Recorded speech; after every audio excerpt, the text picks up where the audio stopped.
My name is Julius Ogengo. I am Deputy Vice Chancellor in charge of Academic Affairs. But this evening, I represent the Vice Chancellor, Professor Mbeche, and I'll read his remarks directly. Your Excellency, High Commissioner of UK to Kenya, Ms. Susie Kitchens, Chief Administrative Secretary, Ministry of Environment, Honorable Mohammed Elmi Ibrahim, Principal Secretary, Ministry of Foreign Affairs, Ambassador Macharia Kamau, Honorable Members of Parliament from British Parliament, the Lord Purvis of Turiel, Madam Angela Rayner, Mr. Dan Gordon, Mr. Christian Matheson, Honorable Members of Parliament from Kenya, Ms. Jules Coates, British Council, County Director, members of university community, ladies and gentlemen. I take this special moment to welcome you all to the final selection event of the candidates for the Future Leaders Network. As the leading institution of higher learning in this part of the world, we take pride and feel honored to be part of this great initiative of mentoring outstanding global leaders for the future. Leaders who will use their knowledge and talent to address the challenges of their generation. We all know that education is a great equalizer. I appreciate the strong partnership that the University of Nairobi has enjoyed with many UK institutions in promoting access to quality education, research, innovation, and promoting good governance. We are currently collaborating with the UK agencies in implementing programs under Net Fund and Spheres. Your Excellency, I am aware that there are partnership negotiations going on between my office and the British Council Office on the Future Leaders Connect program, and I highly anticipate it will open the door to the University of Nairobi to be an integral partner in this program and allow us to make significant contributions to the effective delivery of program goals. We can always achieve more and create more opportunities locally and globally if we work together, leveraging on each partner's strength. I look forward to hearing inspirational presentations today and hopefully welcome you to next year's finals at this magnificent Chandaria Amphitheater. Thank you very much. And on behalf of the Vice Chancellor and the entire university community, say karibuni sana. Asante sana, Professor. Thank you so much. Really appreciate it. Another big hand for our Professor for welcome to the institution that is the University of Nairobi. And we promise you, Prof, that indeed you are in for a treat from these young people. So next, without further ado, I would want to welcome our next speaker, who is the country director, the British Council Kenya, Madam Jill Coates. Kindly walk through. A big hand for Jill Coates, ladies and gentlemen.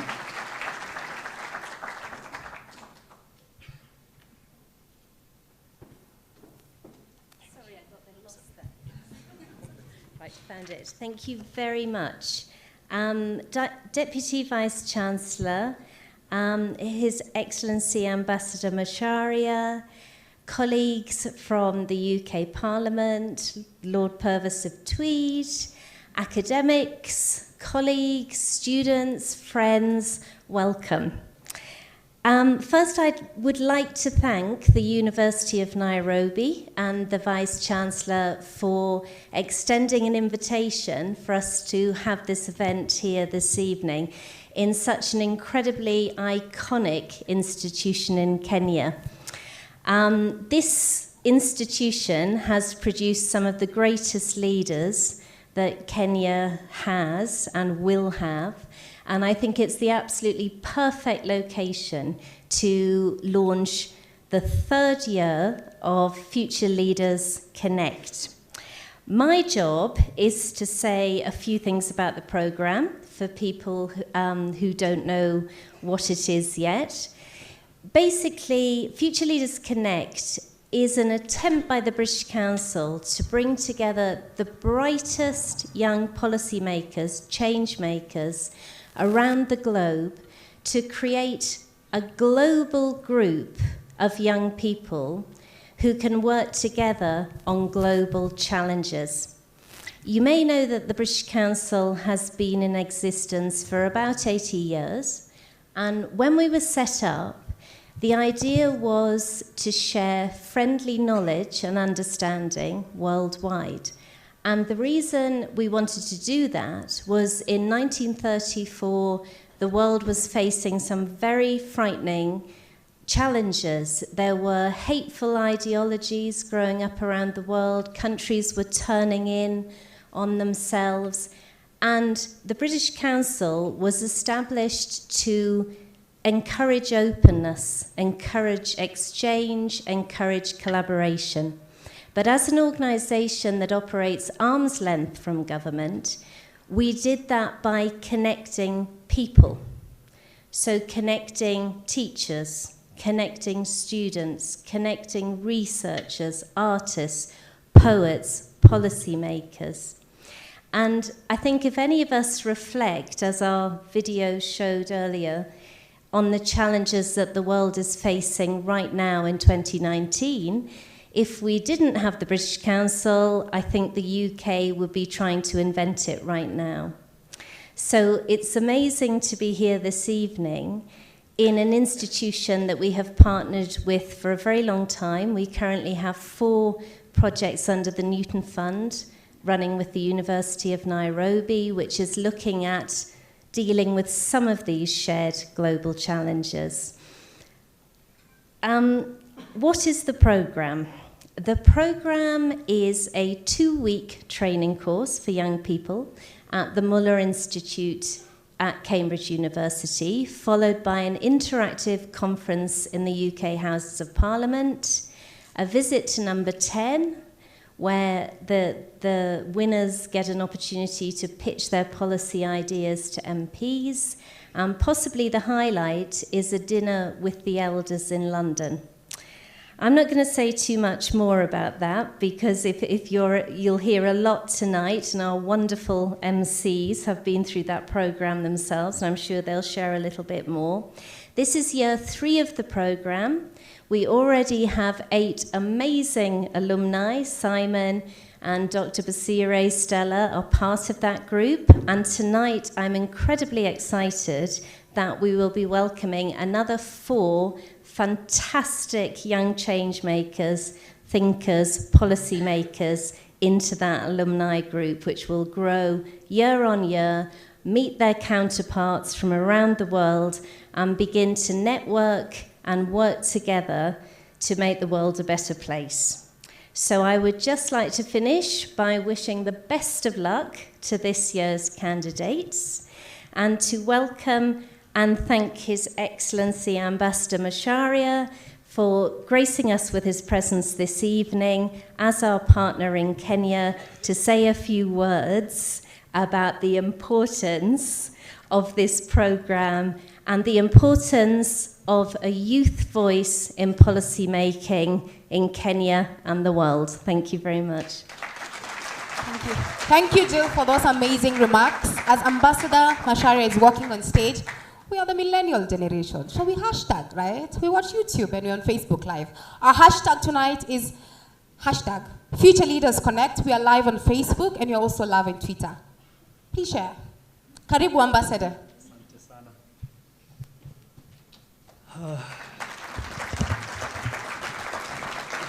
A very good afternoon to all of you. Is it good evening now, I suppose? It's really wonderful to be here, and I'd like just to recognize the country director. Thank you for that wonderful introduction. The acting Vice Chancellor, Deputy Vice Chancellor, Professor Ogengo. Again, good to see you. Every time I come here, I get the chance to meet you, so it's always a good thing. And to recognize members of the diplomatic corps who are here, I gather some might be here, and the honorable members of the British Parliament and the House of Lords, I gather. to appreciate everybody who is in this room for being here, and to thank you for taking a few minutes to listen to me. For us, of course, nothing is more exciting than seeing how our young people in Kenya are doing such wonderful things and are preparing themselves for great leadership positions in the world.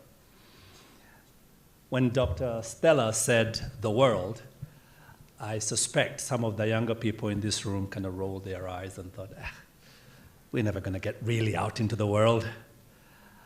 I just want to reassure you that everything that is anything on earth starts in the most humble of ways, and it can be truly and totally transformative.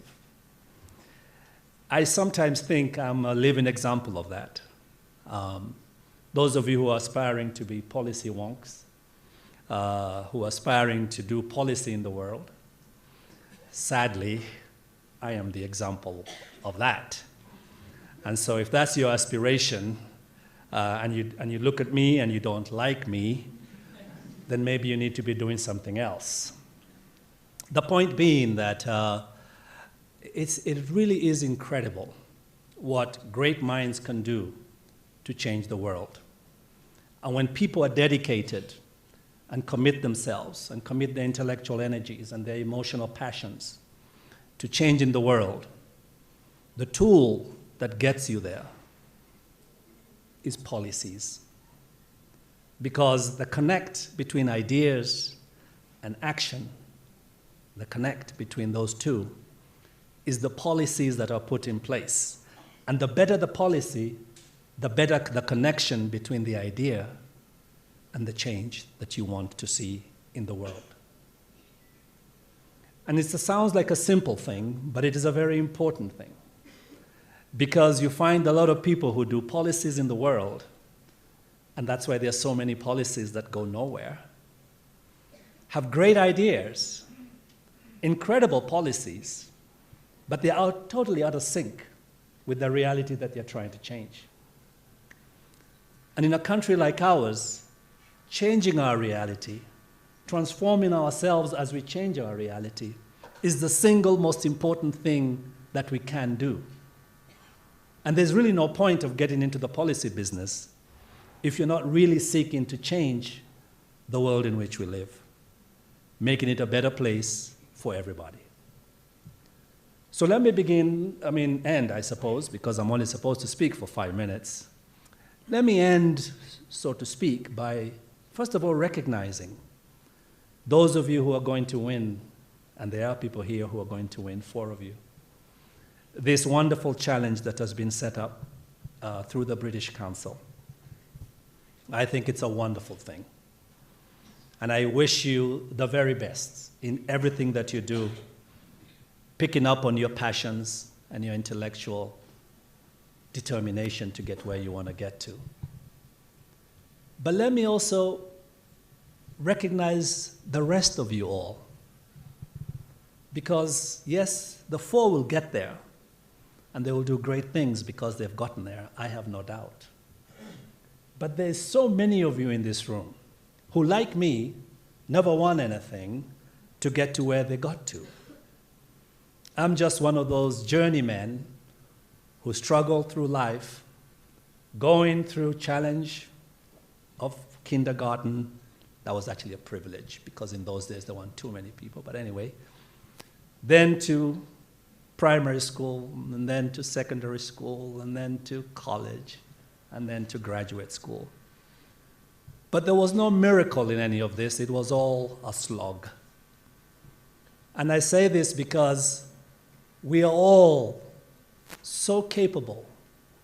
We are all so gifted in our own special ways to do such amazing and great things. And I'll end by coming back to what Dr. Stella Bosire said a few minutes ago, that you can be the change that we want to see in the world.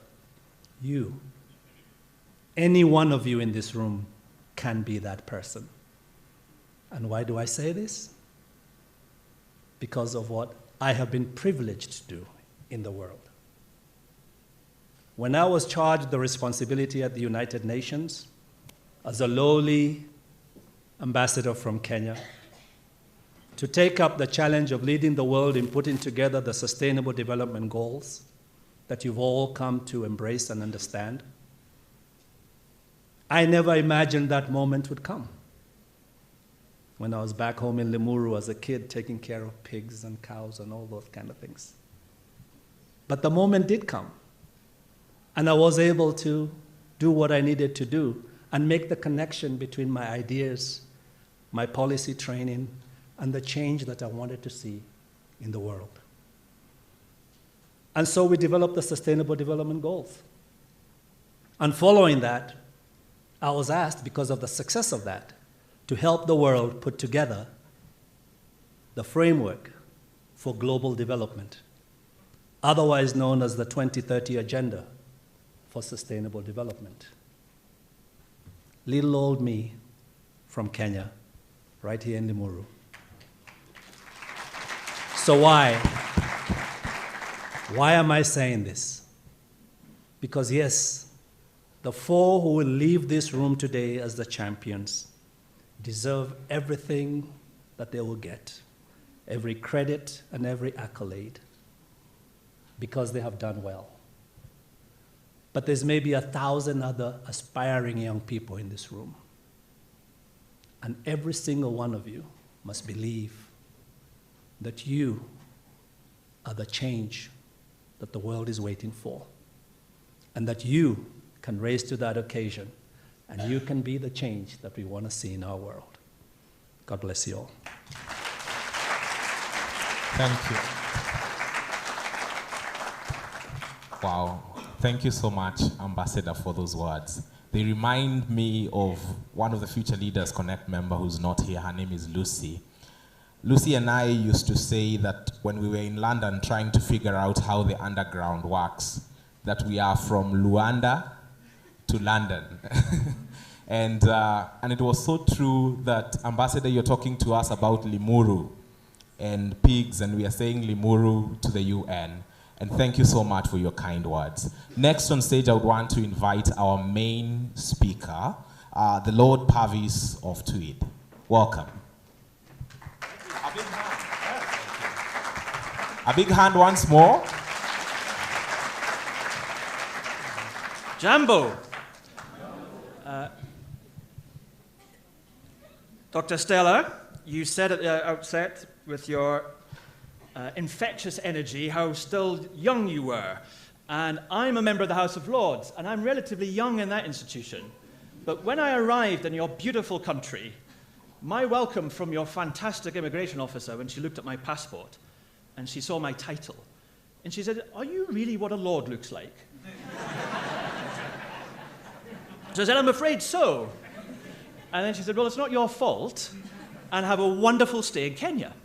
And on behalf of my parliamentary colleagues, Acting Vice-Chancellor, Your Excellency, British Council team and colleagues, thank you for allowing us as members of the British Parliament to be here with you and to share your celebration tonight. Now, I'm not sure what the consequence of talking about comrades is here, but I know that my parliamentary comrades are Angela Rayner, MP, and Dan Carden MP, and Chris Matheson MP. Now, these are members of the House of Commons, and they are shadow ministers, shadow secretaries of state in Her Majesty's loyal opposition. And as you may have seen in the British media recently, there's quite a bit of fluidity in British politics. There may be a general election, and we all have to be very nice to these MPs this evening because they may be government ministers in a couple of weeks' time. But we've been overwhelmed by the welcome that we've received, and we are very delighted to be here this evening, to be part of the Future Leaders Connect, which, as Jill had said, her team is putting together this long-term global network of emerging policy leaders. What is to be stressed for those of you who have already achieved greatness by getting to the stage this evening is that last year there were 16,000 applicants with only 50 places. And that is an enormous achievement for those of you who are able to be here this evening. And we are very proud to be in your company. And my colleague Chris and the judges have they got a difficult job to do. So I'm glad that I'm here, and I'm not glad that I'm there to judge this evening, because the quality of the applicants, I think, is going to be outstanding. And as His Excellency so eloquently put it, we are in desperate need of innovative and policy ideas, because the challenges that you as young people and now young leaders face in this generation are like none ever before.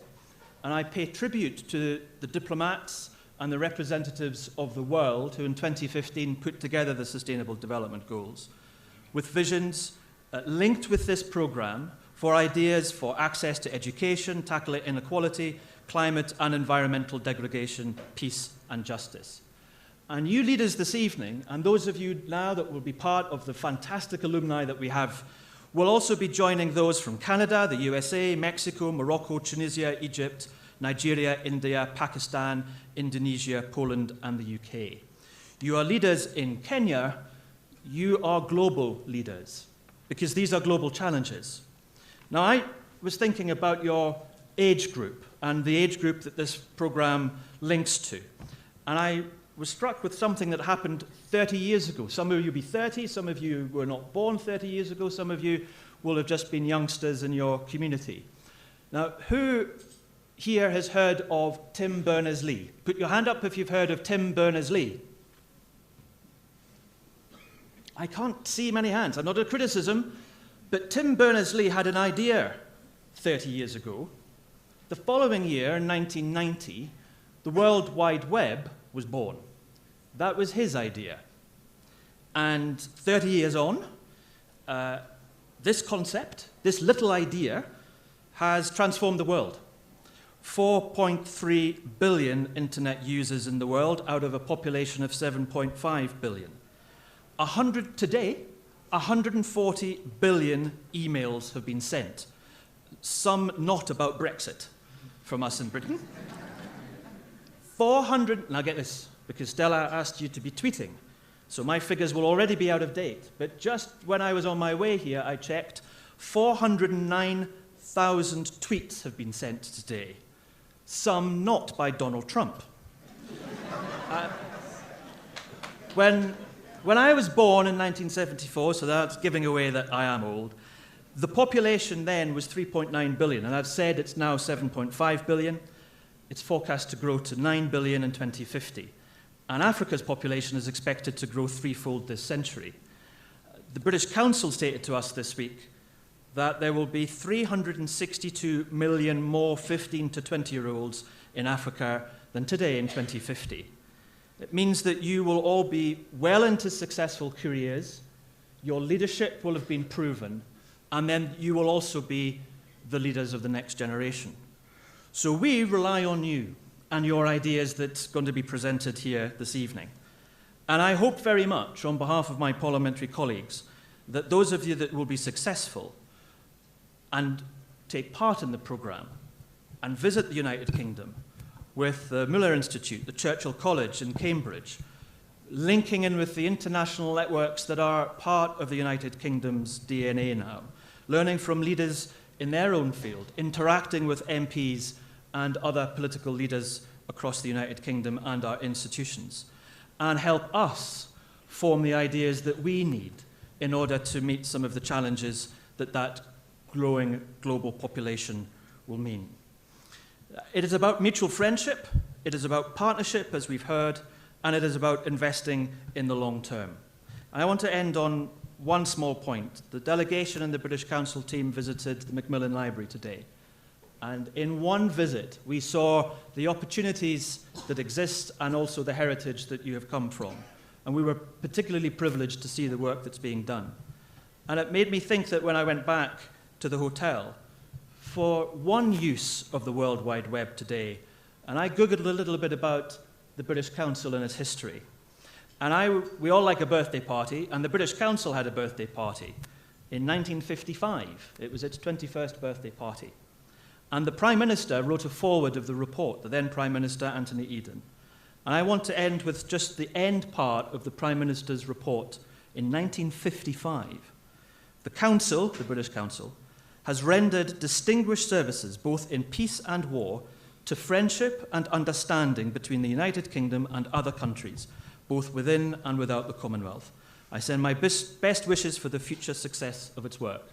2 generations on, we, as parliamentarians and guests, are seeing the success of your work. We're looking forward very much to your ideas. I repeat, the judges have got an incredibly hard job to do, but we are so privileged to be with you.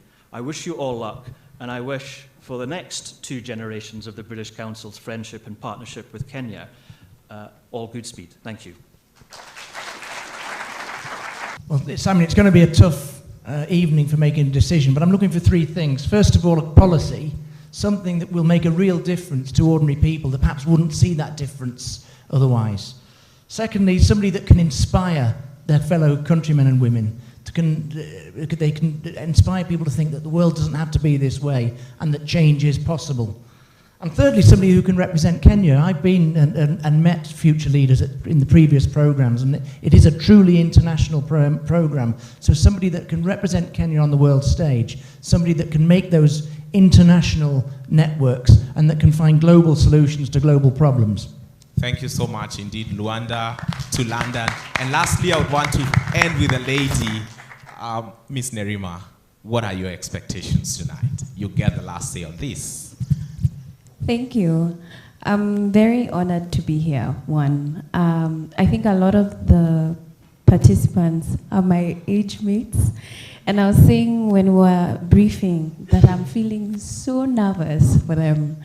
But it's just to say the fact that they're this far, they're already brilliant, they're already winners, and it's just to encourage them and to say that I love to see young people doing amazing things, and I'm looking for outliers tonight.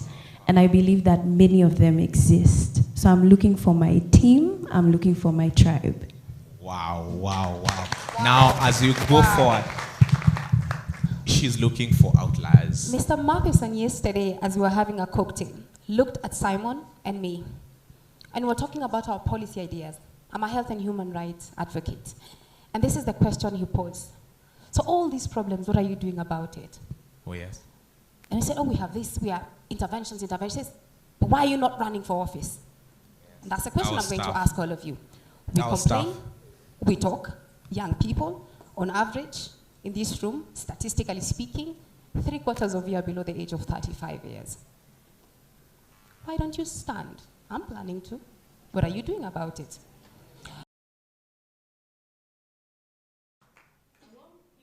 We have fond memories of our high school days.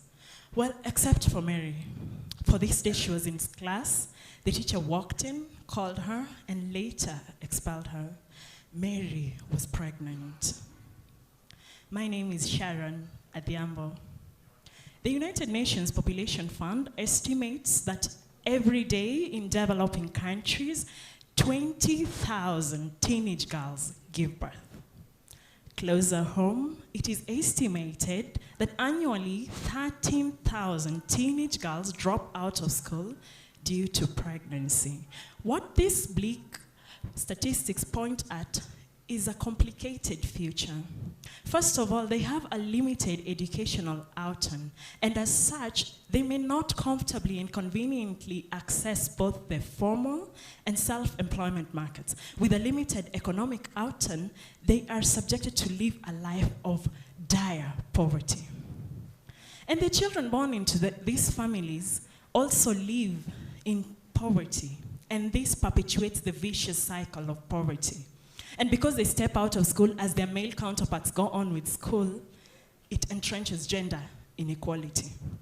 Over the lifetime of a teenage pregnancy, as an economy, we are expected to show like by up to 17% of our gross domestic product. And this is quite a huge economic cost considering we're a developing country. But all is not lost. I have a solution. My policy idea this evening is for the policy communities to rally around the same table. Let us critically address and examine this obvious gap in policy and practice. Let me tell you that Kenya has a school re-entry policy of 1996, but clearly it's not being implemented. This is why Mary is at the mercy of her school teachers. Expulsion is still seen as a rule of thumb. This cannot go on. And so this evening, I want to suggest one thing. Let us legislate our school re-entry policies. It is not enough to have a school re-entry policy because a policy is as good as the implementer. But if our caregivers and our teachers are not keen to adopt it and are mostly ignorant on the existence of such a policy, then we need a legal provision. Let us have it in law that Mary can go to school. If we do this, we will have given her a second lease at life. This legal provision should be so comprehensive that it has structures in place and a budgetary allocation that will facilitate infrastructural investment in care centers where Mary can leave her child and go to school. In the event that Mary cannot go back to school, then let us have a technical vocational training centers where Mary can go and learn the formal curriculum through a modular basis, and so she cannot miss out. We will have taken her back to school. A very critical place where we can do some policy learning is the United Kingdom's teenage pregnancy policy. It was founded on research, on community involvement, and on political goodwill. And as such, they were able to halve their teenage pregnancy rate by half in 10 years. We can do it. Let us rise up and take Mary back to school. Thank you. Oh, fantastic, fantastic. Sharon, a big hand for Sharon indeed. Sharon, how are you? I'm fine, thank you. How are you feeling? Nervous. Nervous, okay. That's why we're here to support. Taking Mary back to school. Judges, any question concerning getting Mary and others back to school? Second chances. Sharon, thank you. How will you battle the prejudice that is already out there and defeat the stigma that some people will want to impose on this fantastic policy? Thank you for your question. I mentioned that we will do some policy learning from the United Kingdom. And one way in which the policy succeeded is because it involved the community. By so doing, we'll have our caregivers, our teachers, the students, and the larger community on the same table, and give them the merits of taking Mary back to school. Every year, every extra year that Mary spends in school, it increases her future earnings by 10 to 20%. An educated mother is an educated society. Obviously that... Big hand for it, a big hand. By obtaining such a buy-in, every single person will want to have a second bite at this cherry. I will sell it like that. It will be a product they will not refuse. And this will break down the stigma. It will take time, but time makes us people. So our existence won't be in vain. Oh, absolutely. Policy makers can be salespeople too, and should be. I would like to take a question from one more judge, and then I go to the team here. Yes, Nerima. Thank you, Sharon. My question is in the religious aspect. We do know that we are a very religious country. Statistically, behaving is different. But when a teenage girl gets pregnant, the first place, a lot of times, not just school, it's including the church. How important is religious groups as a stakeholder when you think about involving the community? And how are you planning to engage religious groups? Thank you for your question. Allow me to say this. Development is holistic. It leaves no one behind. And this means that if we are to develop as a country, we need everyone's intake, the religious bodies being one of them. In so doing, then about policy, it's about how you phrase and frame a problem. So we'll frame it as a social problem. And because they come in with their biases, thinking that this is an immoral girl, but a good book also tells us that we can be given second chances. And we go back to my selling. It is a time for Mary to be given a second chance. And we need to educate everyone, not only on the existence of the policy, but also on the breaking of the socio-economic deprivation that a teenage pregnancy brings. And so when I do this, I will be able to cut off their bias, hopefully, and get them to the same drawing table. Thank you, Sharon. Looks like you've done your homework. One more question from the audience, please. Over there. Let's have a mic over to the gentleman.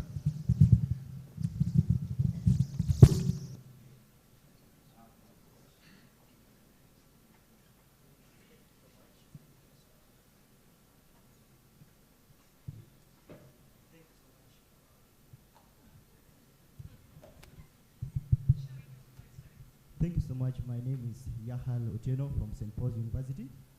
Yes, please. It's so amazing that you're talking about how you're going to help Mary to go back to school so that she can be a good mother or a good example to the rest of the girls out there.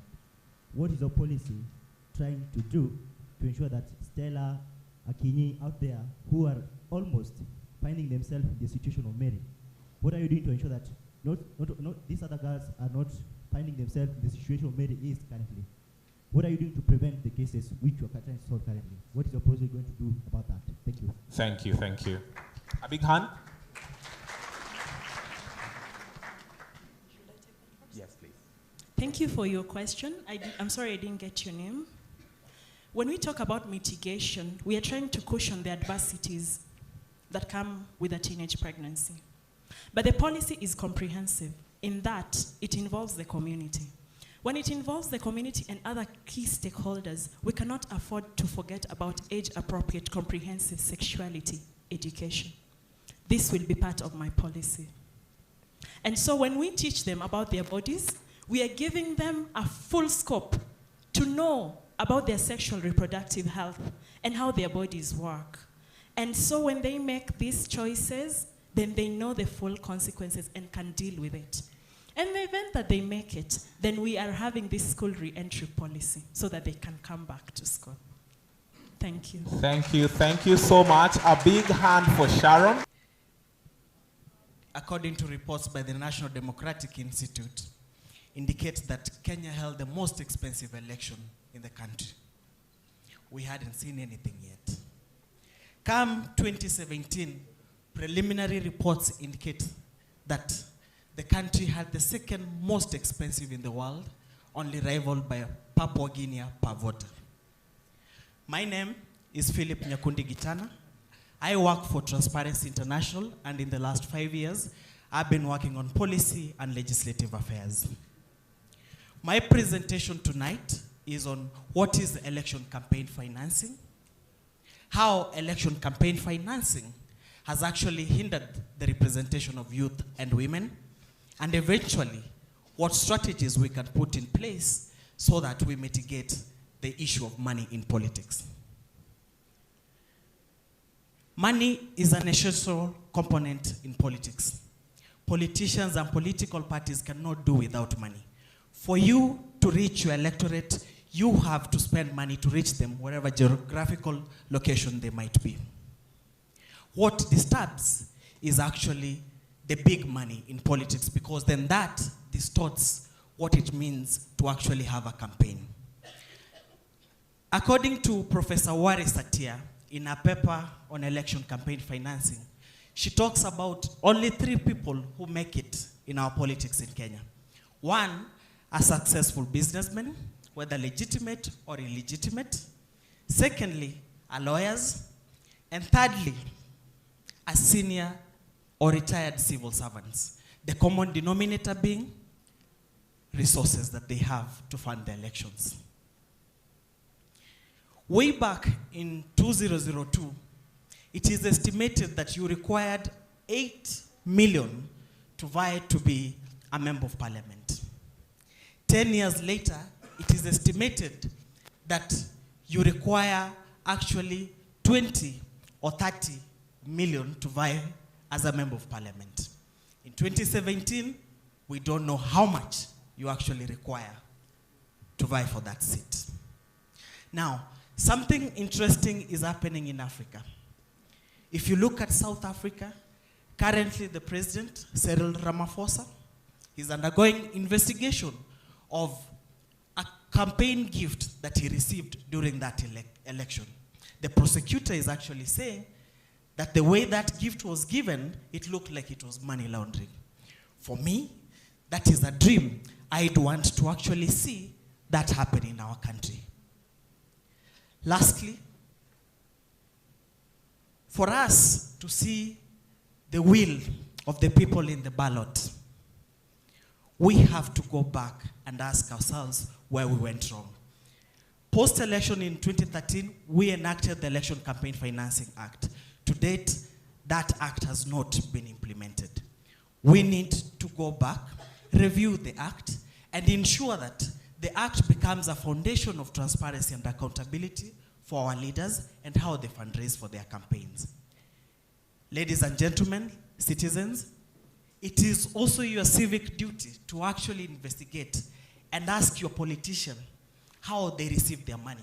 Because then, after they get the seats, their loyalty lies with who funded the election. Thank you very much.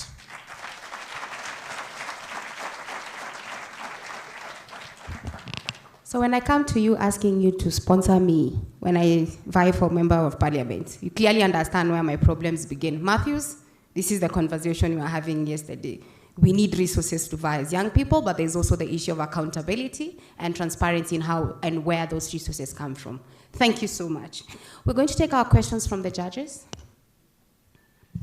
Irungu, and then Matthews, or either. Philip, when I was with a group of Future Connect leaders last year, this was a subject that they raised at the time. They were saying, and there was another part of another African country, but they said this was a problem. So it's clearly something that is continuing. My question to you is this. In order to make the change, you will have to persuade people who have already benefited from the current system and who have a vested interest in it not changing. How will you persuade them to make that change? Thank you very much for that question. And for me, I will again go back to where I started, why we need women and youth leaders in power. At the moment, I have had conversation with the Kenya Women Parliamentarian Association. Is called KEWOPA. So that is one of the first champions I will run to and speak to them why they need to rally their fellow members of parliament to support this kind of amendment. The other one was the Kenya Young Parliamentarians Association, being very supportive as a caucus in terms of championing youth affairs. That is a caucus I will seek their support. But also lastly, because the issue of money in politics relates also to corruption, I will work with the APNAC, the African Parliamentary Network Against Corruption in Parliament, to also pitch that if we can stop leaders who are using crazy money or colossal sums of amounts of money in politics, then we are on the journey of reducing corruption in Kenya. So those are the caucuses that I will work with closely to ensure that the proposed amendments pass in the House. Irungu has a question. Great, Philip. Let me ask a question. If you had the capacity to determine what the limit should be on campaigns for a parliamentary seat, for example, in the National Assembly, what figure would you put on it and why? To be honest, I wouldn't put a figure. And the reason being, when you put a figure, you also inversely affect the people who want to vie for that seat. Because then somebody starts thinking, if I want to vie as a governor for Nairobi, and they're saying I need to have 400 million, that is, people think that is the legitimate money I need to use, then it means I need to have thereabouts before I even think about vying for this seat. In fact, my focus would be, what we need to do is work closely on disclosures, that whatever money I receive, it came from this and this person, and then I spent it in this and this manner. We had the same way Boni did his election in Kenya last time. We had young people contributing and saying, we want this person to stand for this seat, so they contributed. He was accounting every day what he has received from the people, and I think for me, that would be the best way we can ensure that the people own the politics. I won't put in caps. Brilliance, brilliance. We'll take questions now from our audience. I have a question here. Sorry, I allow me, because of the respect and the seniority and being also a human rights advocate like me, to ask Commissioner to ask a question, and then we'll bring it over on this side. Yes, Commissioner. Thank you very much. This is a subject which is close to my heart, but I want you to maybe tell the audience, what mischief would you be trying to control in your policy suggestion or policy option? I want to remind you that he who pays the piper calls the tune. And if you were to go to campaign today with no resources, you would make a beeline for those who have resources to prop your campaign towards possible success. I also would like you to maybe just say very briefly what exactly is in the current law or policy options covering. Thank you very much. I will start with the mischief. The mischief we've had is that Kenyan politicians are never accountable for the resources they use in campaigns. The second thing is that even the political party structures, they want to make it obscure as much as possible. And the reason being, of course, to ensure that nobody can know where they receive this money from, and then who dictates the policy, hence the policy capture.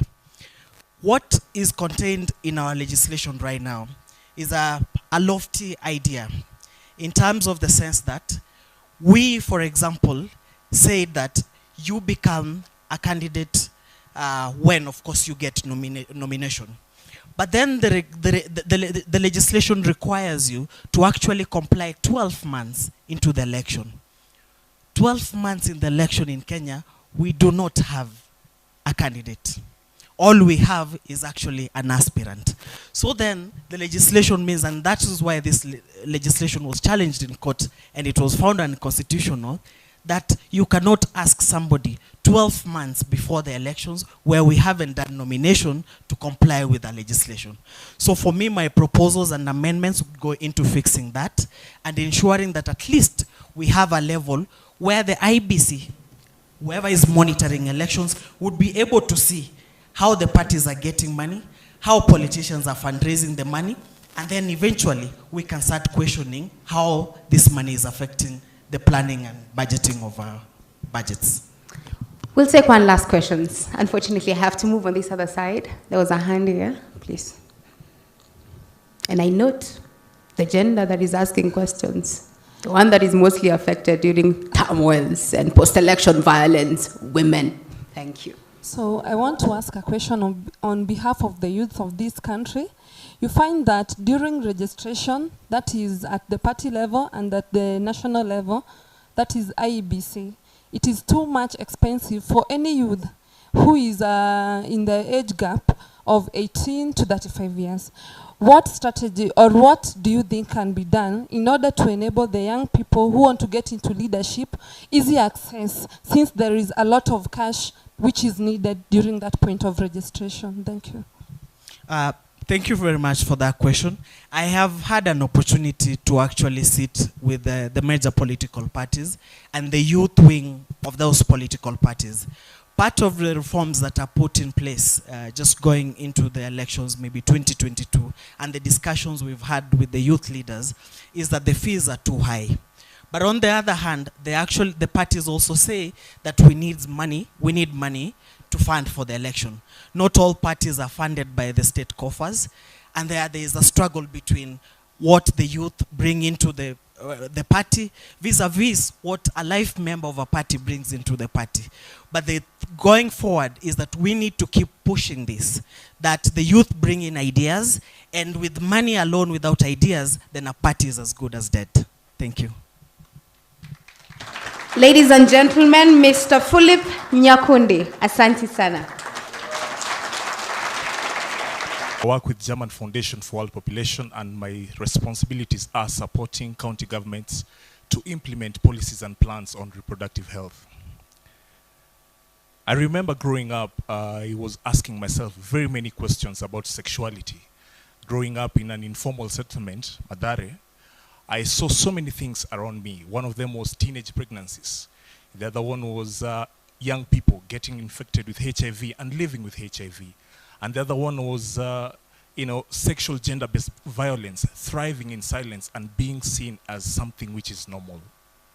When I was in high school, I was able to learn about comprehensive sexuality education. And I remember one night, a lady called Grace calling me and telling me, Mark, I was drugged and I was raped. What do I do? As a young man, that is not a question that can easily be answered. But thanks to the knowledge that I got when I was in high school, courtesy of comprehensive sexuality education, I was able to help Grace, and today she's well. Today I'm going to talk to you about comprehensive sexuality education, and I'm going to focus on three main areas. Number one is the delay in the implementation of comprehensive sexuality education. Number two is repercussions that we are facing as a result of lacking comprehensive sexuality education in Kenya. And number three is the practical benefits that we can get as a result of implementing sexuality education, and also share a few examples. In the year 2013, Kenya and 19 other countries in East and Southern Africa committed to providing comprehensive sexuality education. The Ministry of Health and the Ministry of Education committed to this. And the commitments made were so beautiful and right-based, scientific-based, and also promoting gender equality. But today, this is not the reality in our schools.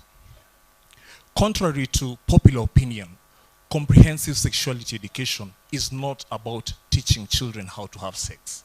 As a matter of fact, comprehensive sexuality education should be and is age appropriate, promotes human rights, promotes gender equality, helps young people to avoid teenage pregnancies, helps young people to avoid HIV infections, and to have a positive attitude and to boost their self-esteem.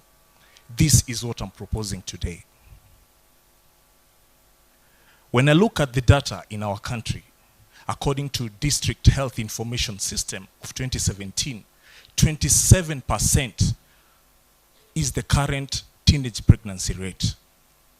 This means 27 out of every 100 girls are getting pregnant. What should we do? 48 out of 48 young people are getting infected with HIV every day. This is a reality that I want to change. In the Netherlands, they have been able to implement sexuality education. And what stood out for me is how they were able to move from 12.2 years to 18.6 years in terms of delay in the first age of sexual debut. Teenage pregnancies are fewer, HIV infections are very few, and people have a greater respect for gender equality and human rights. This is something that I want us to have. Therefore, let us have a policy that allows comprehensive sexuality education to be taught in our schools. Thank you.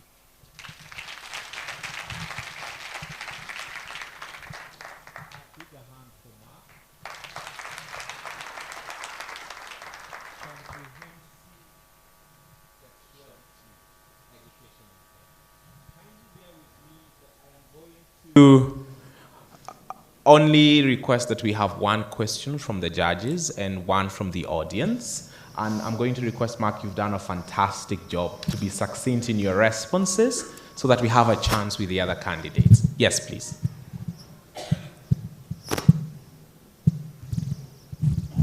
So, Mark, thank you very much for your exposition. Let me ask you to place yourself in a big debate. Should the age of consent to having sex be dropped to 16, or raised to 21, or kept at 18, and why?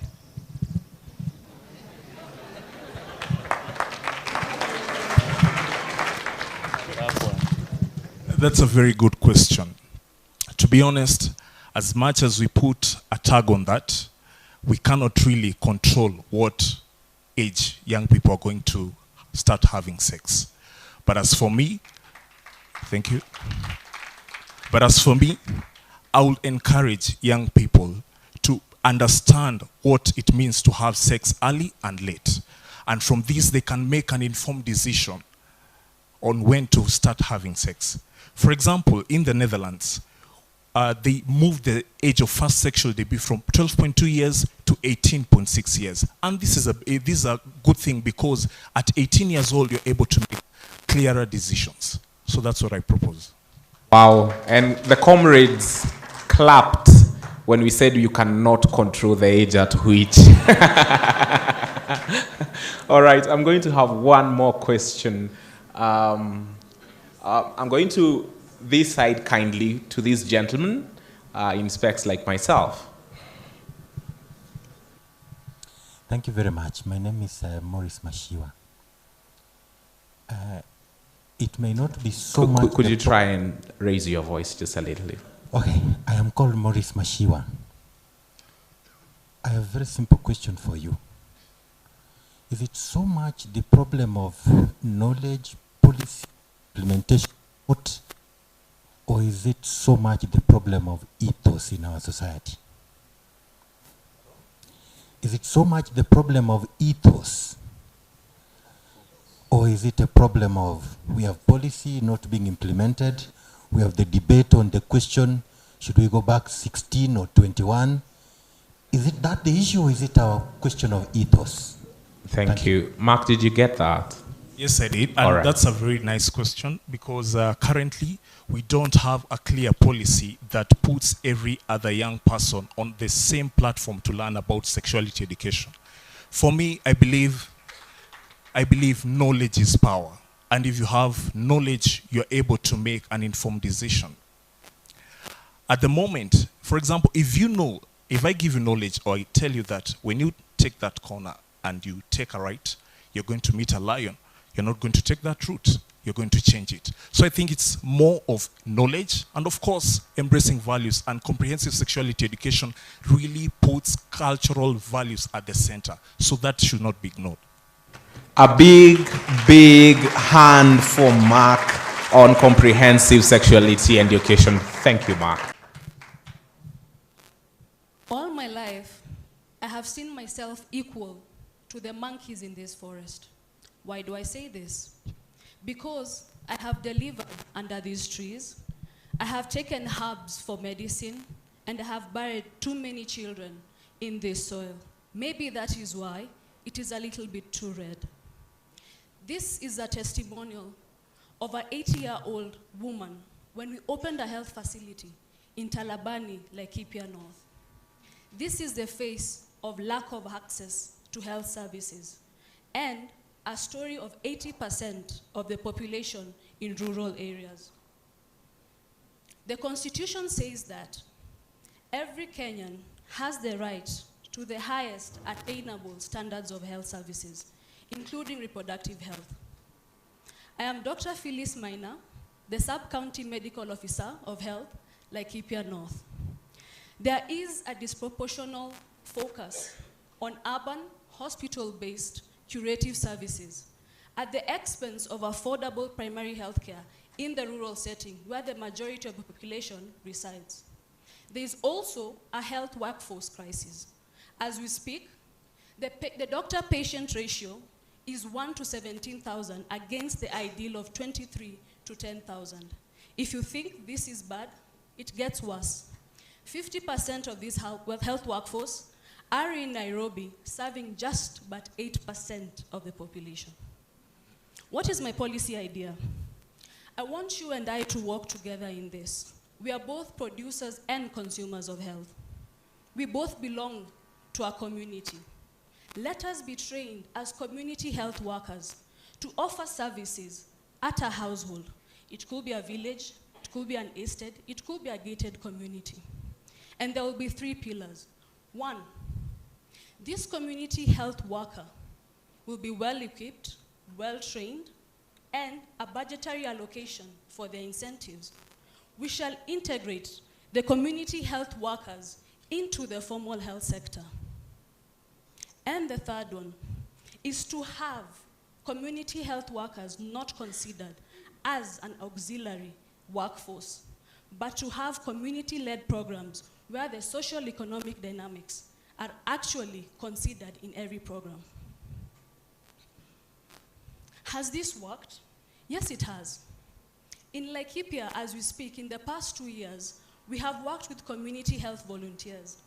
And as we speak, we have raised insurance uptake from a mere 8% to 58%. Ethiopia has a population of 100 million, but 99% of the population has access to services. They achieved Millennium Development Goal 4 and 5 in reducing child and maternal mortality. Their HIV prevalence has decreased by 90%. My call to action for you today is this. Let us be industry shakers. Let us bring about a health workforce that will provide primary health care and stop the narrative that says primary health care is poor care for the poor. Currently, what we have are strategies, but what we need is a policy, a legislature, and a comprehensive curriculum. WHO says, without health, every other right is as useless as it can be. Thank you.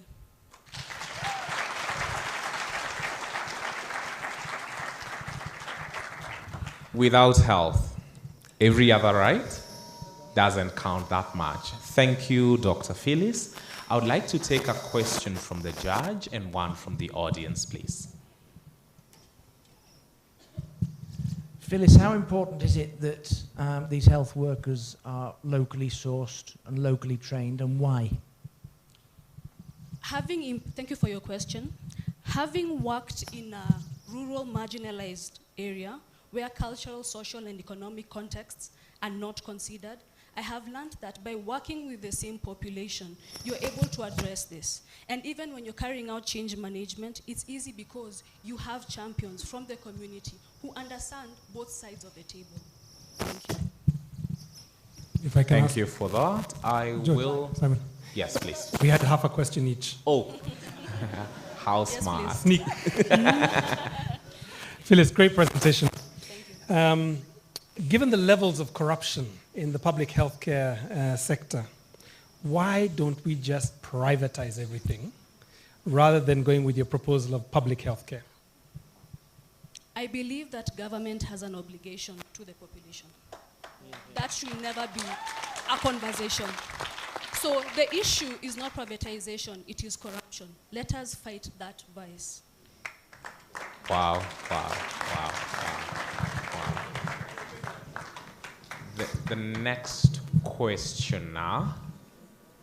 I would like us to go to the back, to the gentleman over there. Thank you. Hello. Hello. Hello. My name is Aaron Mulaki.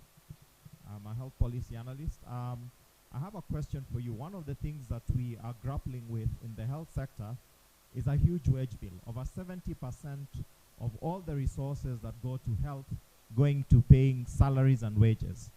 Now you're proposing to add on to that burden. How are you going to convince the county assembly members to have increased allocations to health to support your policy idea? Thank you. When we work with primary healthcare in the rural health facilities, we have output-based financing, whereby a health facility is funded per patient that they see. This comes straight from the treasury. And one thing about community health workers, they increase demand for services. So this health facility will get more patients and increase income. So actually, this strategy increases resources to the county, and they can actually sustain themselves if they're robust enough to increase demand creation and have people going to the health facility. Wow, Thank you. wow. Thank you. Thank you, Dr. Phyllis. Thank you so much. My name is Nafula Wafula. I am a gender and human rights advocate and the current vice chair for policy and advocacy at the Commonwealth Youth Council. When I was 16 years old, a teacher pinned me to a wall on a school corridor. This teacher, a person I was meant to trust, was a predator. And daily walks to class for my evening studies were full of fear and anxiety. My experience is not unique, and many students across the country, and indeed the world, face worse. Research from UNESCO indicates that 246 million children experience school-related sexual and gender-based violence every year.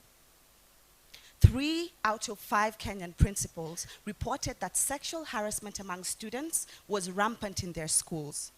And 29 teachers were blacklisted by the Teachers Service Commission this year for having sexual relations with students.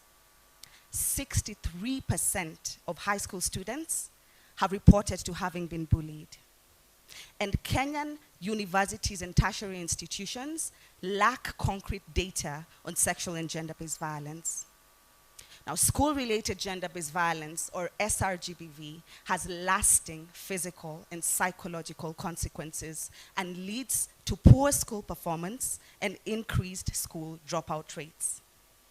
And yet, out of 100 countries that were surveyed, only 27 had policies addressing this issue. Now, Kenya has a plethora of legislation and policies dedicated to addressing child abuse and sexual and gender-based violence, including an education and training sector gender policy. And yet, SRGBV seems pervasive, and the number of cases continue to rise. This is because policies and legislation are only meant to serve as a cornerstone for the creation and design of projects and programs aimed at tackling violence. We are stuck with policies that are wanting in implementation, and this leads to blatant systemic gaps that allow the number of cases to rise and widens the gap between legal rhetoric and institutional attention.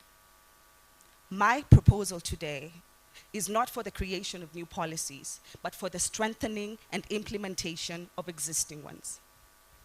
Strengthen the existing policies by incorporating emerging manifestations of violence, such as cyberbullying and sexual harassment perpetrated over the internet. So currently, the specific policies that exist are the education and training sector gender policy that provides, or rather dictates, that all institutions of education should have gender-based violence policies. And they also talk about the creation of reporting structures and implementation structures as well. But the challenge is that when you go to universities in Kenya, a lot of them do not have gender policies because it is not mandatory.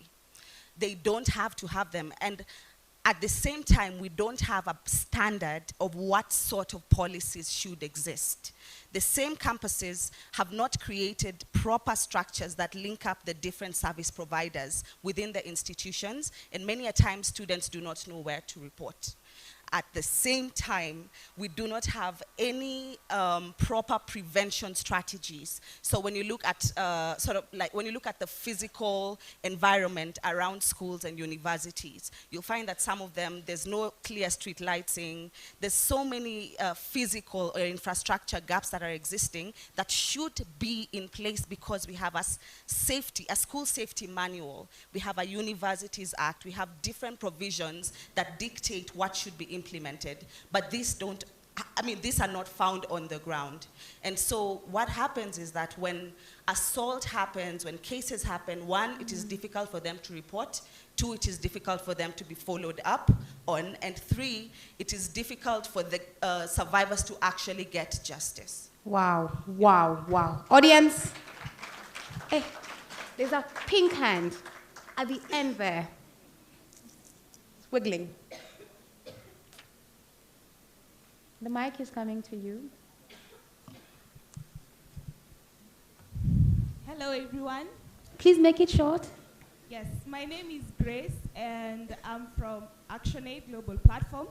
We are currently doing a survey on sexual harassment in higher learning institutions. I'm also a gender specialist from Kenyatta University.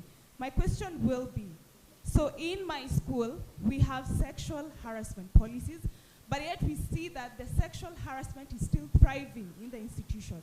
So what will be that unique thing that you can suggest that will make sure that these policies are properly implemented? Thank you. Thank you. Thanks for the question.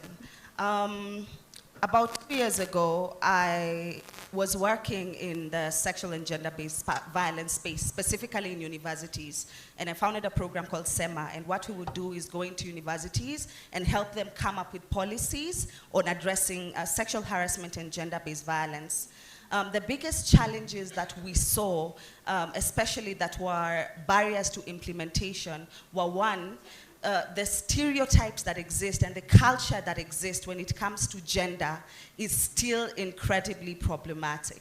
And so we focus a lot on coming up with guidelines, but then we don't look at the entire culture. We don't look at the culture of the institution, and we don't focus on creating awareness-raising programs that will actually challenge the attitudes of the students and of the staff. So I think we need an approach that, one, is able to challenge attitudes and challenge the negative stereotypes and power imbalances that perpetuate violence, and at the same time institute measures that are confidential and that students and staff are meant to trust, so that when they go and report, they know that indeed there is a way in which the cases are going to be followed through to the very end.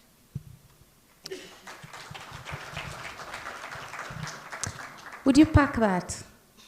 Allow us to pack your question.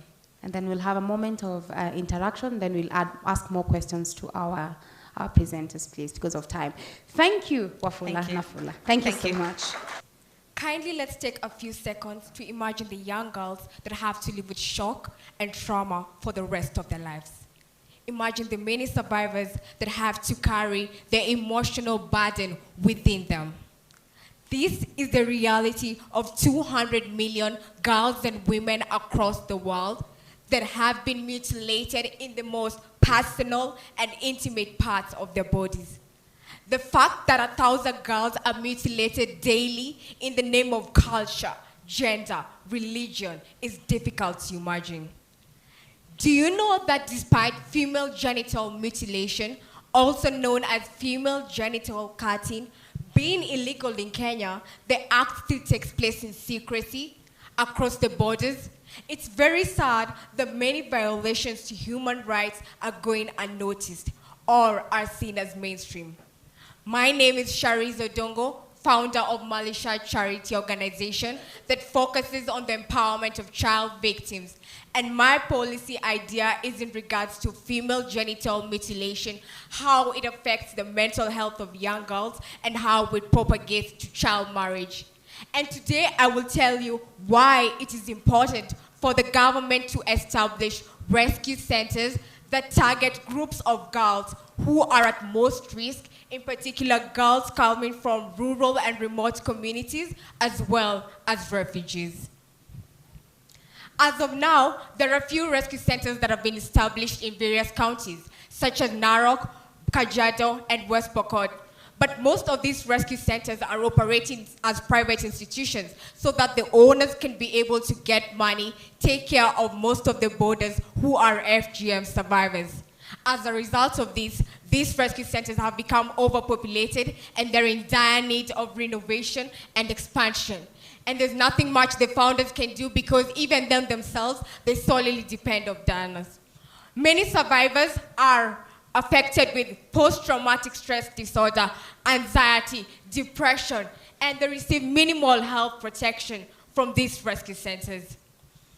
Ladies and gentlemen, in conclusion, it has been estimated that Kenya, of all the countries that are taking part in the joint UNICEF and UNAFPA joint program to eliminate female genital mutilation, will have to undergo a fourfold increase so as to eliminate this practice completely by 2030.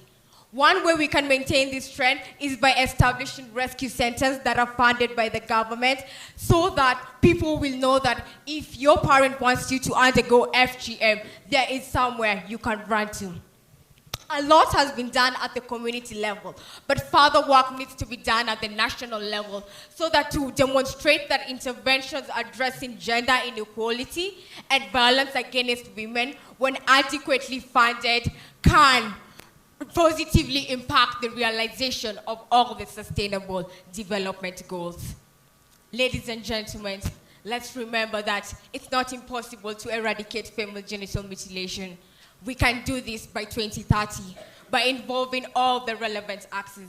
Let's all bring the stakeholders. A lot has been done at the community level. It's high time we further all this at the national level and establish rescue centers that are funded by the government. Because these donors are relying on helping these rescue centers, but they don't help every day. It's occasionally. So girls are suffering. Let the government establish a center where it's permanent, and we know the center will have health practitioners and counselors. Thank you very much.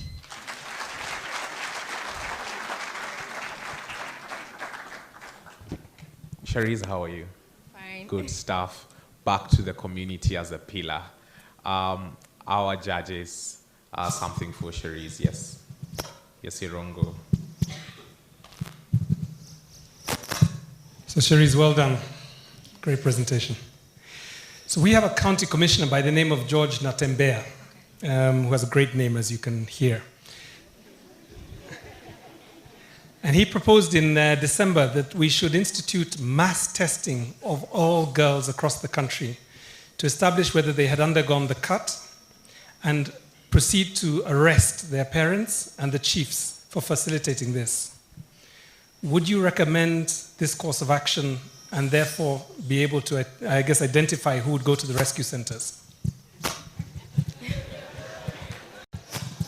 Thank you very much for a question. That's a concern because, again, we're having an issue where these rescue centers have girls, but again, not all the girls have undergone FGM, but as a result of poverty, you find they cling on the factor that they have undergone FGM, and so they need to be taken care of and helped. But in regards to your question on whether we should examine girls and find out if they've undergone FGM, I think personally that we shouldn't do that because that is infringing on someone's human rights, because everyone has a right, especially women and young girls. So I know that FGM is not forced.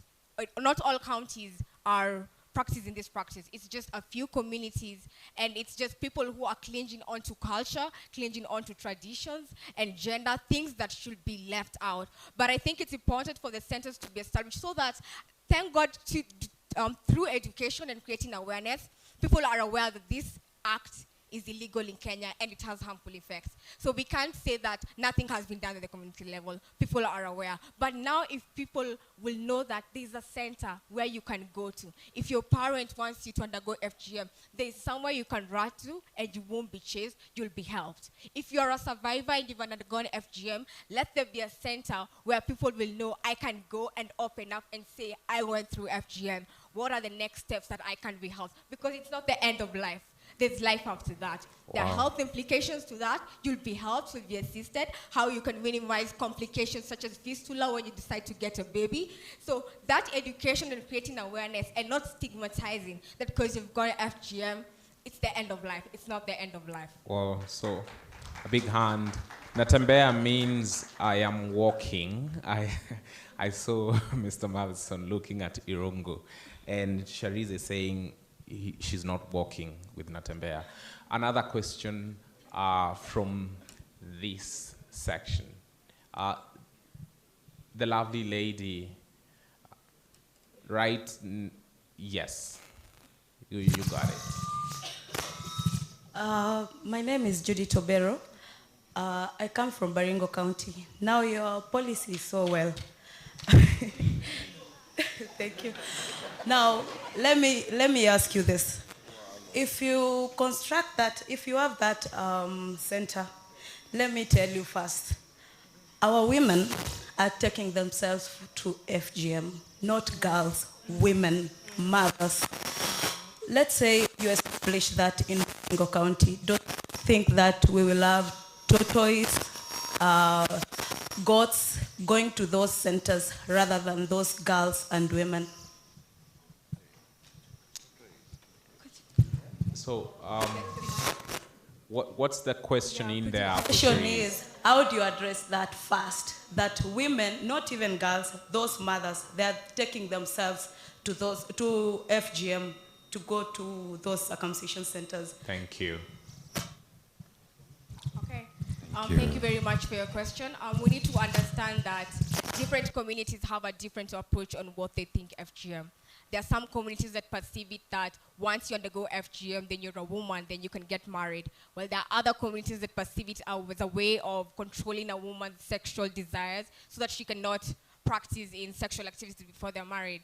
So in terms of that, women empowerment is very important. Why most women are forcing their children to undergo FGM is so that their kids can get married, they can get dowry from that, and that is one reason. So if we can empower these women that there are other ways to get money, it doesn't have to be for you to rely on dowry, on what you'll get after selling your child. Because some communities, it's for you to undergo FGM, then now you can get married to either an older person, because in majority it's young girls getting married to older women, older men. So I think once we work on women empowerment, creating opportunities for everyone, especially in the rural and remote communities, then we'll be able to educate and inform, especially women and mothers, that there's more to life aside from FGM. Education is the key as well. And even if education is not your strongest point, we have talents, we have skills. Let's focus on that other than actually just focusing on FGM and child marriages. A big, big hand for Cherise. Thank you so much. Fantastic job. Thank you. What? Okay. We keep it short. Tafadhali. Thank you very much. I think you've done an excellent presentation. But I think you avoided the question asked by my sister up there. Okay. And the question in essence is this.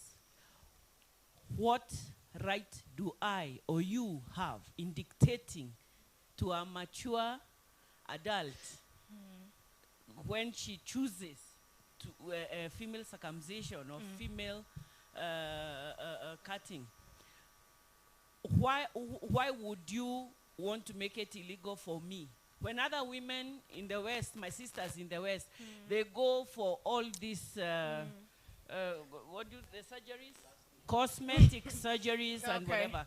And I want you to understand that the cultural option is a very deep need to belong and to be accepted, and does not necessarily have to do with economic or even marital chances. Thank you. Thank you. Okay.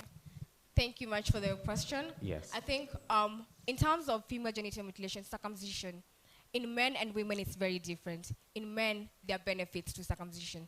But for women, it has been scientifically proven that there is no benefit. In fact, there are many complications that arise from female genital mutilation or circumcision. So to answer that, why it is illegal in Kenya is because there is no benefit. In fact, it's very harmful. So that's why you as a woman or you as a mother, pardon? The benefits? Which social benefits? Which social benefits? Apart from your child getting married after undergoing the practice and then you're able to get the dowry, which social benefit? So, all right. So I guess let's, a big hand, because clearly this is an important conversation, Cherise, and it's going to go on. And thank you for the fantastic job. Kindly do rest assured that you've done a good job. Okay. But this conversation keeps going on online. Clearly, Commissioner and other people here know that this is deeply rooted conversation that we can keep having, on social benefits, vis-a-vis health issues. Thank you so much. Thank you very much. How many of you use cooking gas at home? Show of hands. How many of you use kerosene? Show of hands again. How about charcoal? Use firewood.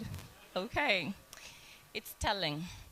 So in South Africa, Senegal, Botswana, the Maghreb in Africa being North Africa, the rate of LPG use in urban and peri-urban areas is 70% on average. In Kenya, it's a measly 23%, even worse in rural settings where it's at 1.8%. I would like for Kenya to get to the place where we take LPG use in our country for granted. What is LPG? It's the cooking gas I've talked to you about. My name is Zilpa Michelle Labongo. I work for the state corporation Kenya Pipeline Company and have been dealing with cooking gas, otherwise known as liquefied petroleum gas, or LPG, for the past 10 years of my career in public and the private sector. I would like to take you through today on a journey that describes what LPG is, why it's important to you, and why the government should increase its usage in Kenya. LPG is a byproduct of crude oil when refined through what we call a fractionating column. It is the lightest and the cleanest form of fossil fuel that comes from crude oil. It's clean because it has the least components of carbon in it compared to the petrol you use for your vehicles or kerosene that you use to cook and heat. And therefore, the world has decided in its Paris Climate Compact, a successor to the Kyoto Protocol, to go green because the climate is warming. The carbon that we emit from fossil fuel usage creates a layer in our environment, in our atmosphere, that causes radiation.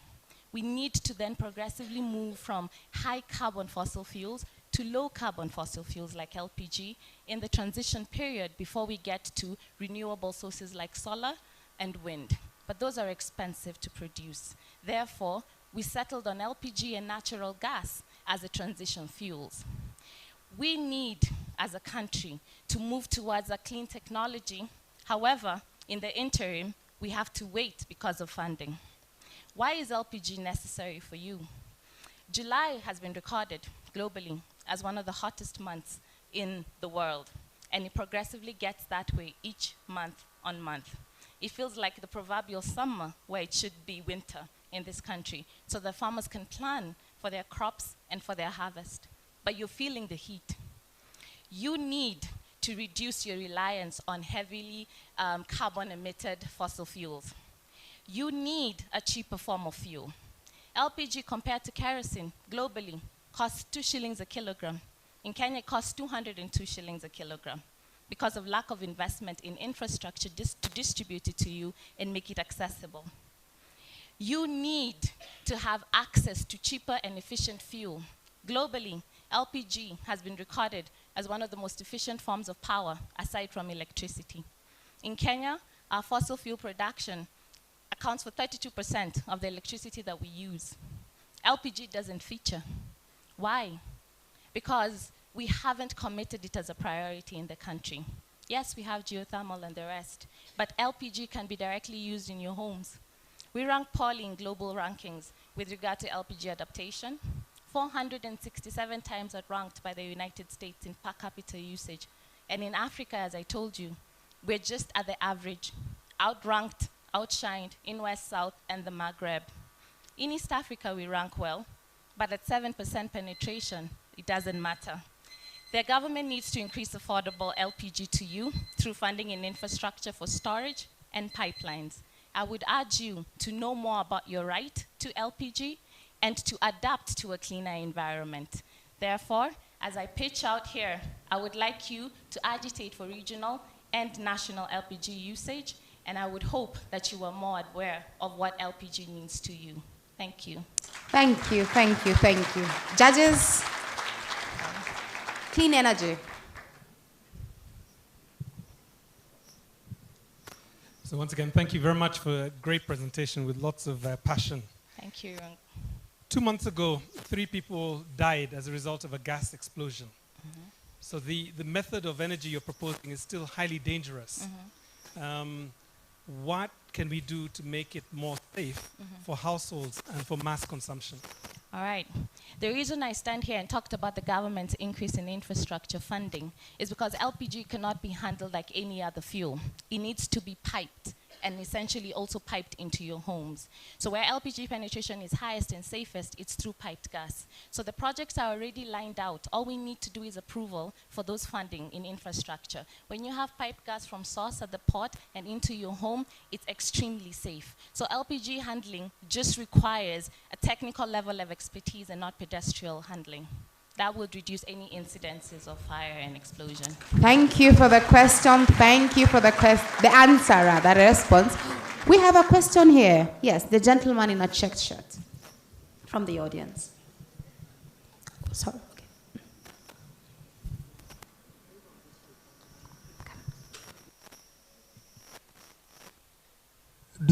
it's a good deal that Kenya is mining crude oil in Turkana, then they export and then we import, while we can extract the gas from there. Okay. Whoa. Matheson, you want to combine that or you want to make a comment? Hold on to that thought. Meanwhile, 10% of the resources which was meant to go to Turkana people has not gone to them. Zilpa, this will cost a lot of money. It might put prices up. And you'll be wanting to make sure that the infrastructure that you're building gets to the people who need it most first. Correct. How do you ensure that this goes to the poorer, more impoverished areas, the more excluded areas, and that it doesn't go to areas where people can afford to pay to have their gas put in first? Okay. All right. I'll start with the last question, because the project's been lined up in LPG as part of Vision 2030 were mapped for the entry port, Mombasa, Nairobi as the main distribution channel, and then eventually to Sagana and Eldoret. So there are a pipeline of projects that were then aimed at the rural communities. So what needs to happen then is once these projects are approved, we start with the primary storage in the port of Mombasa. We'll build a pipeline that gets it to Nairobi, and from there, build distribution channels to the various segments of the population. There is a national oil company that has been given funding specifically to ensure the cylinders, the bottles that we use in our homes, are available to you at a much subsidized price. So that actually attends to the need for the local Mwananchi to get access to LPG. So it's been very well structured. The second question, about crude oil. Kenya, I have my views about why we shouldn't be extracting the crude, because it is still cheaper to import refined petroleum products, but that's controversial, so I will not get into it. Why you're exporting the crude oil is because the people of Turkana and our economy can actually extract a certain benefit from the amount you get from exportation of it. Now, in terms of extracting LPG from it, it's very difficult because we don't have the complex refineries that would get you that kind of high volume of LPG. So I have separate views on exportation of crude oil, but it is for an economic benefit. Thank you. Thank you so much. That brings us to the end of our presenters. How lovely to have finished with climate and energy, clean energy. Thank you. We are going to give our judges 5 minutes break. All right then. 5. 10 minutes. All right. Thank you. Thank you, everyone. And I don't want to belabor the work of the judges, but it's my job to give you a bit of a feel of what the Future Leaders Connect program actually was like, as someone who attended last year's program. And what I would like to say in start is that the world faces a lot of challenges at the current moment. We've got everything from climate change to racial bigotry to intolerance and technological disruption. But leadership at this moment, it's fair to say, is significantly lacking. But leadership at this current moment is not the preserve of an elite few. It's the prerogative of a new generation. The question becomes then, how do we build a collective agenda towards progress, prosperity, and sustainability? The British Council has taken a momentous leap towards building this collective agenda through their Future Leaders program. By bringing together 50 emerging, exceptional policy leaders from across the world with almost a dozen different policy ideas, exposing them to academics, leaders, decision makers at the top level, and putting them all within a network, has really created this impetus for a collective agenda to form. The program itself exposes members to intensive training on leadership, policymaking, and influence, providing a conducive platform for shared experiences and cross-cultural exchange. It builds one's ability to diagnose problems, develop and incubate solutions, and access the diverse views of compatriots from across the world. All this while enjoying the splendors of Great Britain and building friendships that will last a lifetime. It's safe to say that the British Council's Future Leaders Program has greatly influenced the journeys of all the alumni who have passed through it. And we look forward to welcoming 4 new Kenya alumni.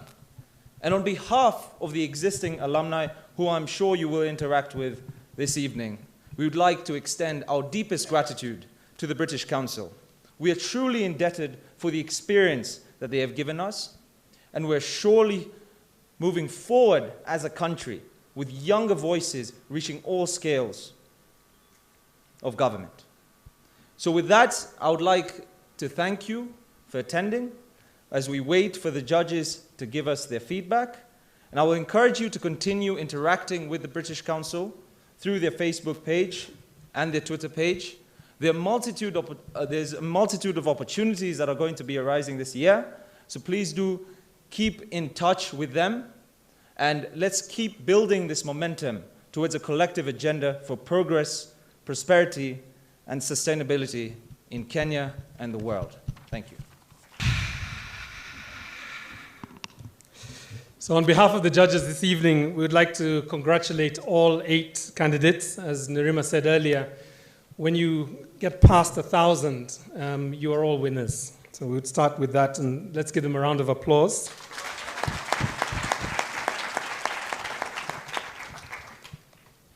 All 8 candidates that came before us presented global policy ideas that were relevant, that they were clear, and lastly, that they provided a sense of thought leadership on some very big issues. We have gone through and discussed quite vigorously some of the cases, and some were quite contentious in the sense that we really had to think hard about why we were particularly focused on specific candidates. And therefore, we wanted to give feedback on each and every candidate. So we're going to start with the 4 candidates that we are not selecting tonight. Wow, unless we can persuade the British Council to take all 8. Can we have, by a round of applause, all 8? Okay, Jill Goetz, your budget just went up. So unfortunately, we have to come down to 4, and this is a difficult choice for us. So we're going to start, let me start with, in no particular order, let me start with Silpa, who, as you remember, she presented on the issue of clean energy, clean and low-cost, safe energy.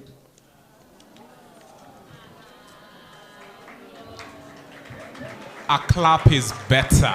Yes. Yes. Final 8 Clap out of is more than better. 1,000. Yes. So there will always be disappointment, unfortunately.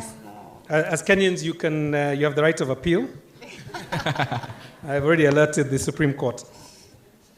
So in the case of Silpa, we loved her clarity around the use of energy. We thought that she brought into the room a very interesting conversation about how to produce clean and low-cost energy.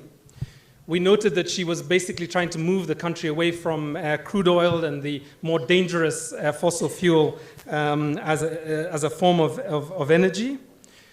We felt that the argument was lacking in one respect, that the proposal to have piped gas did not quite make the mark in terms of the argument about what happens to poor people as opposed to the more middle-class households. So that was one of the issues. Let me ask my fellow judges if they have an additional comment.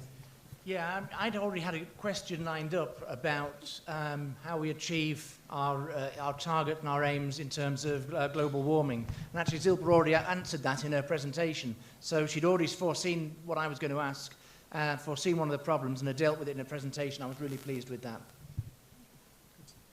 Great. Okay, so we'll turn to another candidate that we are not selecting tonight, unfortunately.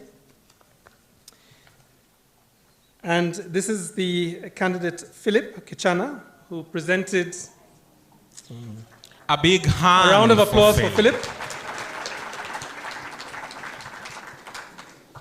We thought that Philip took on a big issue, and it's not just an issue for Kenya, but it's an issue globally, and particularly in the global south, that the issue of big business capturing our elections is dangerous, and it is a threat to democracy. So there was no doubt in our minds that he had picked an issue that is critical for the world. We thought what was missing in some ways were the mechanisms that would essentially ensure that the ceilings for campaign financing would be set and also would be enforced. And lastly, beyond simply disclosure, how would you make sure that young people and women in particular who do not necessarily have access to the tenderpreneur contracts, with the exception of Gritas, would be able to exercise their role within the political spectrum. So for that reason, we are not selecting him. Philip, also is to say that I've been rejected before and I've lost before. 2 times. You'll be fine. Campaign Finance Act is something that we need in our country. I agree with you fully. I think that a part that was also missing was political parties and the fact that they are owned by individuals. So what does that look like? Even though we put a cap legally, how are we going to stop people from paying these individuals to get a particular ticket? And that was missing in the presentation, and I think we can look into that and work on it. So a round of applause for Philip, please. So the third candidate that we are not selecting is Mark Gachagua. A round of applause for him, please.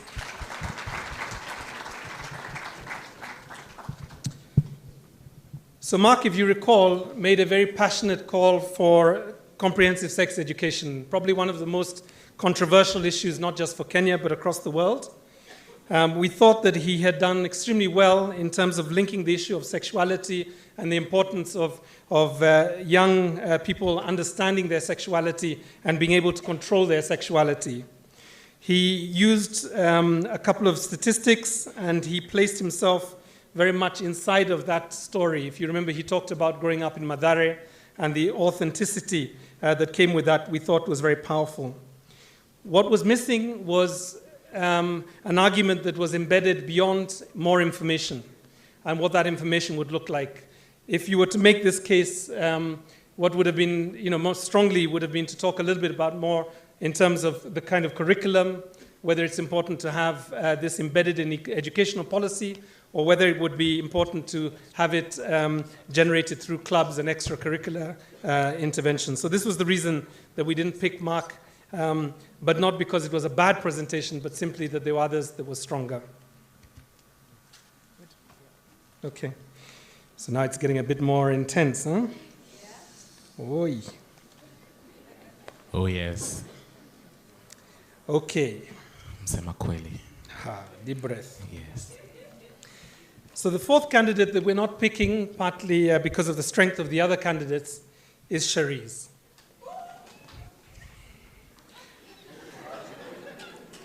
Let us appreciate Cherise. Please clap for Cherise.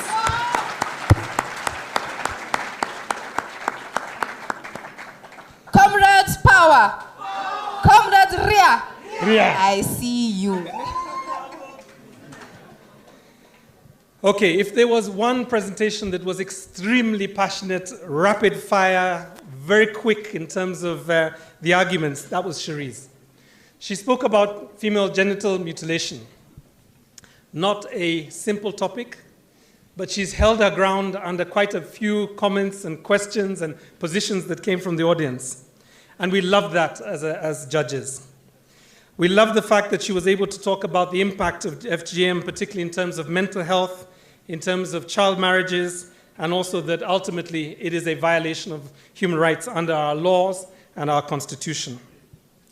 What was missing, perhaps, was an argument that went beyond the rescue centers, that would be able to change the culture of our communities that continue to practice FGM. And the concern was that without transforming culture, you are not going to be able to get girls to go into these rescue centers and come out and be reintegrated back into society. So for that reason, we did not proceed, unfortunately, because the other candidates were stronger, to recommend her to go forward. Okay. And now.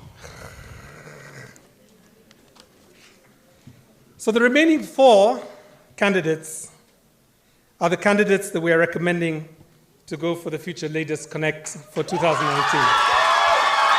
Candidates, join us. A big hand. Please join us A big on stage. hand. And we request that as the judges call out your names, you will walk and then join us on stage. And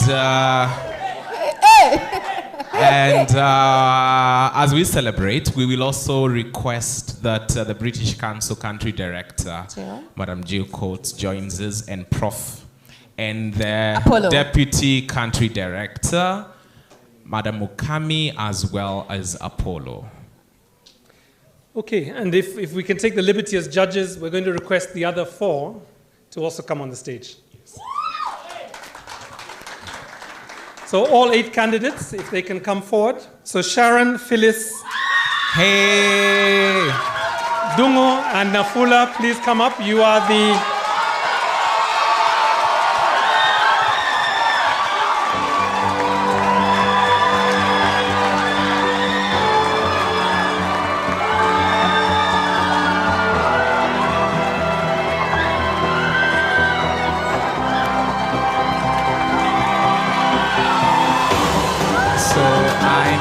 Other 4. Yes. Yes. Jill, Prof, Apollo. Yes. Yes.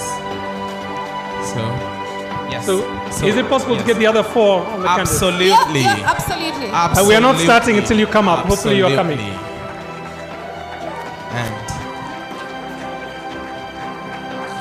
A round of applause for the last Come 4. on. Did an amazing job. Yes. Karibu. Yes. Come on. Karibu. Karibu. Boom. Sharon.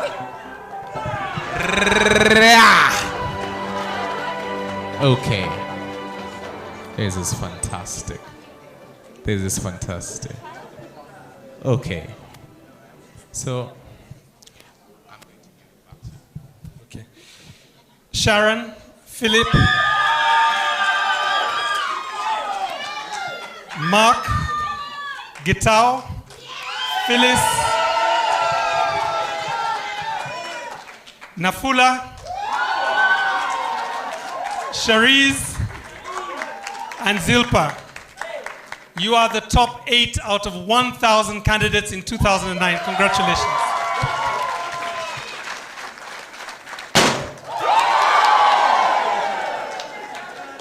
Okay. Now, in my profession, you take cover when those things happen. Thank you very much. So let me hand over, I think, who am I handing over to?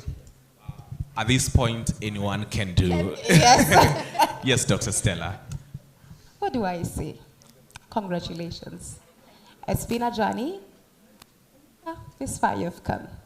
I will not add anything. I talk a lot, but now, no. Yes. I would like the 4 to join me over here. A big hand. Come on, guys. And here are my concluding remarks. I want you to know that it takes courage to put yourself forward for such an event. True or not true? It takes courage to believe that what you have counts and matters deeply. Beyond your room, beyond the friends, that you chose to come in front of this audience to share what you're truly passionate about. So let it be recorded tonight that you did not fail. Let it be recorded tonight that you did not do what? You did not fail. You simply put the best foot forward for what you truly believe in. And you have no idea how many people saw this and how many chances lie ahead. Simon. I celebrate you as I celebrate the winners. Yes, Dr. If I may add, and the 4 representatives are the key issue as a country we are battling with: gender issues, food security, and healthcare. 3 major things. where our investments need to be made in the most effective and efficient way. I am proud to be your co-host tonight. And thank you for the amazing job. So I request us to be upstanding as we celebrate young people who truly believe that things can be better, that political campaign can be fixed, that comprehensive sexuality education can exist. Yes. Yes? Yes. That female genital mutilation can be handled. And eradicated 100%. Absolutely. I welcome us to give our best to these young people. A hand, mighty hand of applause. Thank you. Thank you. I request you to take back your seats as we take So I request us to have group photos with the country director, with Professor, and with the British Council, with this team, and then with the next team.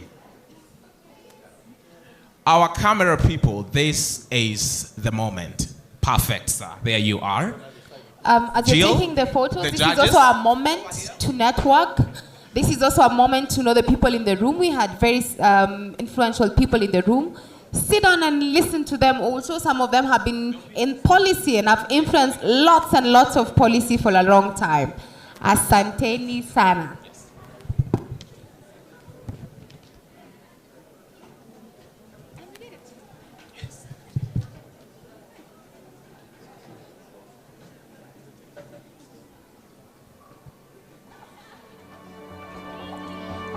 And the next photo will have all the finalists. So I will request the other 4 finalists to come and join this team. Stay put, stay put. Come on, guys. Come on, come on. Yes, please. Where are my lovely ladies? Yeah, you could just drop it there. Please, go ahead. There you go. In front, proudly in front.